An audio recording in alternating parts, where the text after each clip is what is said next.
15 किलोमिटरमा गल्छी रहेछ ल। गल्छी आइपुग्यो। यहाँ चिया खानु पर्ने कहाँ हो मैले फेभरेट चिया खाने ठाउँ। किलोमिटर र मुगलिङ 40 किलोमिटर, पोखरा 133 किलोमिटर, धादिङ यता जाने भने 18 किलोमिटर। हामी 133 किलोमिटरमा पर्छौँ।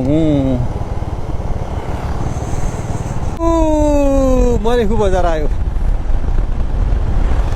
तर म मलेखुमा खाँदिनँ, मुगलिङमा खान्छु। मुगलिङमा खाना भर्खर 10:30 11 भयो। 12 बजे खान्छु मुगलिङमा गएर। जति बजे पुग्छ त्यति बजे खान्छु मुगलिङमा। एभेन्जर गइरहेछ, तर त्यसको मिरर अर्कै खालको रहेछ, गोलो। गोलो पनि आउँछ र, चेन्ज गरेको होला है पछि। तर एभेन्जर 36 स्लटको रहेछ, भर्खरको नयाँ।